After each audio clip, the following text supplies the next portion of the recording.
Hey everybody, I'm Corinne Blackstone and welcome to my craft room. Before we get started, be sure to hit that big red subscribe button down below.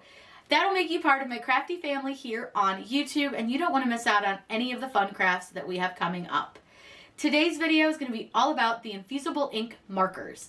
Now I have a set that is neon colored, but I do have other colors as well. They have a ton of different colors and styles to choose from, and I'll link some of my favorites down below for you guys. Be sure to just click the little arrow that will expand the video description to find all of the information that you need. We're going to make this really fun cup that I drew using my Cricut. Now, it was really fun to do, but you don't need to use your Cricut to use these markers at all.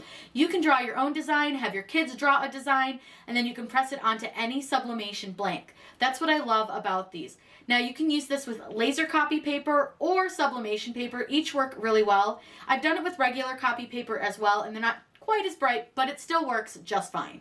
So let's get started. I'm going to show you guys how to set up your design, then we're going to add a little extra to it by drawing on it, and then we can press it in our Cricut mug press.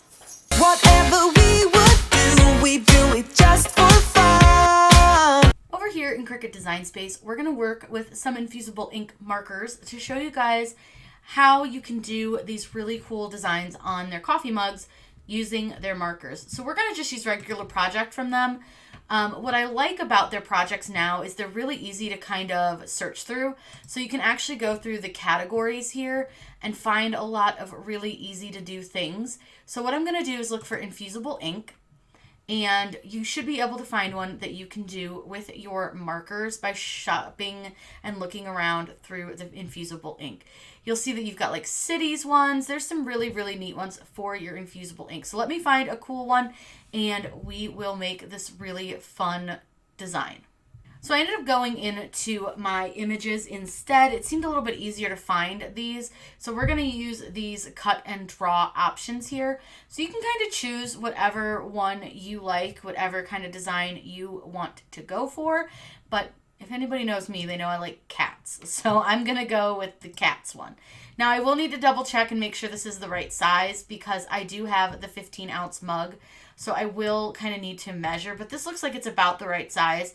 So I should be able to work with this just fine. Now we're going to do this on StarCraft sublimation paper.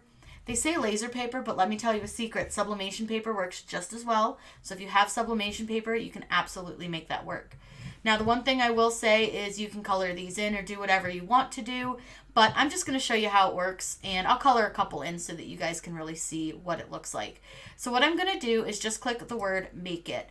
And it's going to load it into my mat. Now this, using the Maker 3, is going to ask me whether I want to use a mat, and I do. So I'm going to go ahead and click done.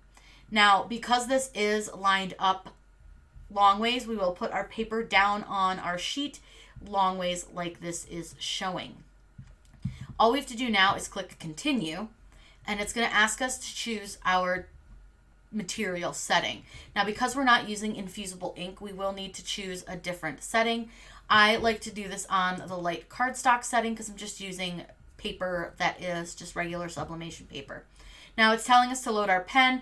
This does say to load the Midnight 0.4 pen in. We will make sure that we're loading Infusible ink pens in, and then we will get to drawing. So I'll show you guys how to load everything into the machine. The first thing that we're going to do is put our StarCraft sublimation paper onto our mat. So I'm using a white mat, and then I'm just going to make sure to put this over just a little bit from the edge. Doesn't need to be a ton, just so that we make sure the cats are all on the paper. I don't care so much if it cuts the paper a little bit short. So what I want to do is I'm going to load my pen. So what you're going to do is open clamp A. Let me pull that in so you guys can see that.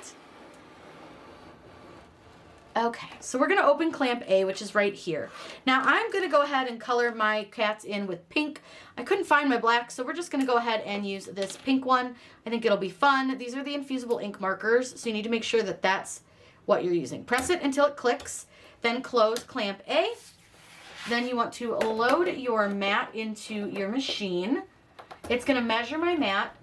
Then what it's going to do is go ahead and I'm going to hit the go button, and it will check my tools. Then it's going to draw my cats. Then it will cut out my paper, and then we can color them in or do whatever we want to them, and then we can press them.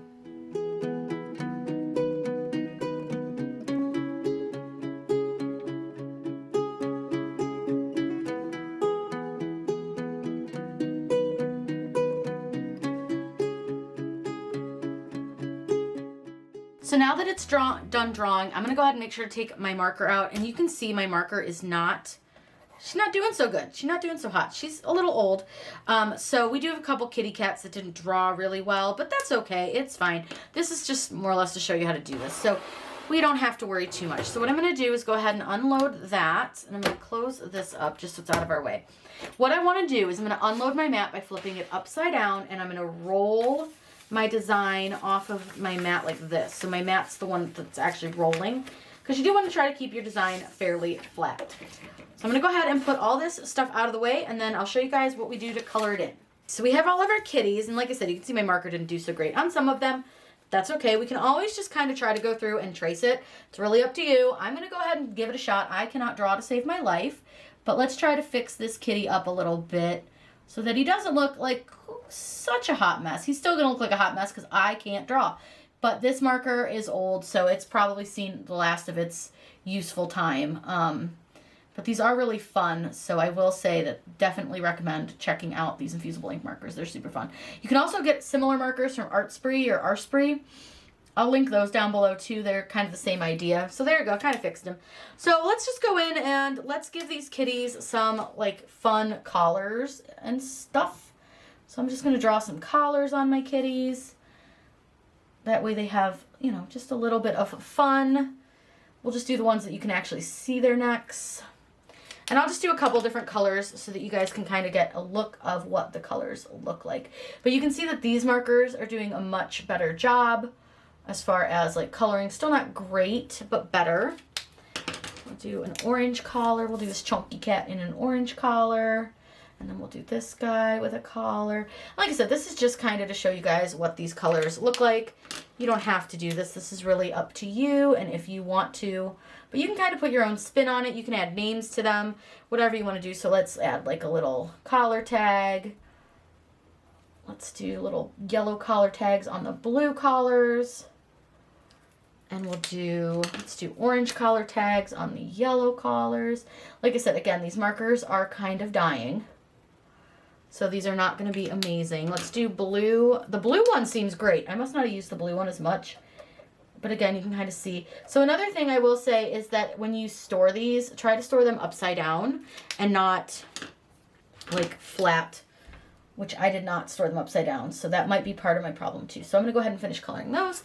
All right, I think we're good. I'm going to go ahead and actually put these right into my Cricut, into the holder, so I can kind of store them upside down and see if we can get some of the ink back to them. And I'm going to heat up our mug press. So I'll get you guys set up so you can see what I'm doing over at the mug press. So now that I've colored in my kitty cats the way I want them, I'm going to grab my mug and I'm going to grab some heat tape. I prefer Caesar heat tape, but you use whatever you like. And I'm just going to grab a little piece of this heat tape and I'm going to put it on this part of the paper, just where it kind of goes under the handle. And I just line that up under my handle. And like I said, we may need to adjust where we lay this down a little bit based on the size of our mug, because they use the Cricut mug sizing and my mug's a little bit different size. So what I'm going to do is pull this back off, and you can pop these off. It's no big deal. Just pop that off, and sometimes your tape likes to stick to your ceramic, and that's okay. So what I'm going to do, I know now because I wrapped it and I should have done it before I taped, but it's okay. I just need to put this over a little bit further so that it's not touching the handle. Can you guys see how it's not quite touching the handle? I've got it just over a little bit. I want to make sure that it's up enough and that it's straight. I'm going to lay that down, and then all I'm going to do is wrap this around my mug. And while doing that, I'm just going to make sure to keep it as lined up as I can. And I want to keep it nice and tight. So again, I'm going to grab another piece of tape and tape this piece down, keeping it nice and tight to the mug. Now you can add a little bit more tape around the top and the bottom if you so choose. It's really up to you. I like to add a little bit of tape to the top. I don't do a ton. I just do enough to make sure that it's held down and it won't slide around when I go to put this into my mug press. So I'm just going to go ahead and I just do a few pieces. I don't do anything crazy. You'll see a lot of people put a ton of tape on these. That's not me. I don't do that. I don't think it's necessary or needed. But again, if you want to, you can. I just don't think you need to. So I'm going to go ahead and do this. Now, I will say if you're using like a convection oven or something, a lot of tape is more needed than it would be with the mug press. I'm going to go ahead and turn this on while we wait so it can heat up.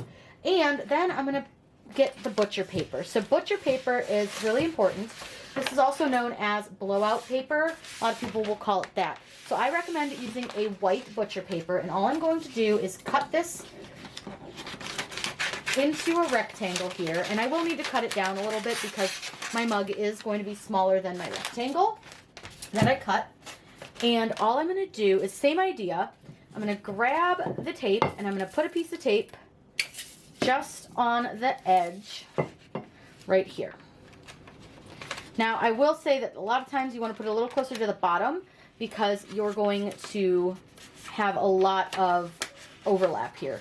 Because, again, these are going to be a little bit bigger than what your mug is. So, and I just put it here. And then all I'm going to do is carefully wrap it around my mug. And I'm just going to cut it off so that you can get it right next to the handle. Then all I'm going to do is put another piece of tape down. And tape that down. Now, because this image isn't super colorful, I missed the paper with the tape, or the tape came off the paper, one or the other. It's okay. No big deal. We'll just add another piece. So one thing I will say is because this isn't super bright and colorful, I'm just going to go ahead and fold this over and not worry about putting any tape at the top because it is pretty big. And it should be fine because it's got blowout paper, so we're not going to have a lot of issue with that. So we'll let the mug press finish heating up, and then we can go ahead and press this. Now that it's heated up, you'll see that the light on the top is green. What we'll do, and I'm going to move it a little bit so you guys can see this, is you're going to take your mug, and you can put it in upside down or right side up. It's up to you. You're going to take your mug and slide it into the open hole right here at the top. Then you want to try to keep your handle pretty centered in the middle and press down on this flap. And I'm using the 15 ounce, so it's a little bit tight. This will take about 6 minutes, so I'm going to let it go ahead and press, and we'll come back and I'll show you what it looks like. So it's done pressing, so I'm going to go ahead, it gets very angry, so I'm going to go ahead and get a heat press mat, and that's what I use. I'm going to slide this up a little bit so you guys can see. I'm just using a heat press mat. I opened up the flap, and then all I'm going to do is only touch the handle and pull the mug out. From here, I'm going to go ahead and remove my butcher paper, only touching the cup handle. And if the paper rips, that's okay. I'm not worried about it. It's fine. And if the tape doesn't come off, also okay. No big deal. Then I'm going to go ahead and remove the paper itself. So I'm going to go ahead and pull this off. Now be careful because these tape pieces are hot. So just be aware of that. This is pretty warm, so I would recommend, honestly, using a like a heat glove or something. I, however, am lazy and don't have one and don't really care. So I just, listen, I'm a rebel, okay? I don't do things. You could also grab a pair of tweezers, which can be really, really helpful as well in this. So you can use some tweezers, that way you're not touching the mug with your fingers, because, you know, that would be the smart way to do this, but where are we going with that? So all I'm going to do now is I'm going to go ahead and pop this tape off. And I'm going to try to pop the bottom tape off a little bit. And if we can grab it with the tweezers, we'd be doing great. All right. Once I got it off enough that I can grab it with my fingers, I'll do that. And we'll go ahead and take off our paper. Now, like I said, my markers were not great. So we are going to have some issues with the marker, like looking a little bit dull in spots. But look how cute. So I'm going to let this go ahead and cool. And then I'll show you what it looks like when it's all done. Here's the finished cup. I think it came out really, really cute. This was really fun. And like I said, with these Infusible ink markers, you can be as creative as you want. And I love the idea that you could have your kids draw something and then you could put it on a mug for grandma or grandpa or whoever you wanted, even their teacher. It would be really, really fun. This is just super easy to do. Really, really cool. If you have any questions, please let me know in those comments down below. I'm going to link everything I used in the video description for you as well. I hope you guys had so much fun checking out these Infusible ink markers. Again, they come in a ton of colors, so you can really find anything that's going to match what you want to make. I love how cute these little kitty cats came out, and I think I'm going to remake it with a marker that actually works. I hope you guys have a wonderful day, and as always, happy crafting!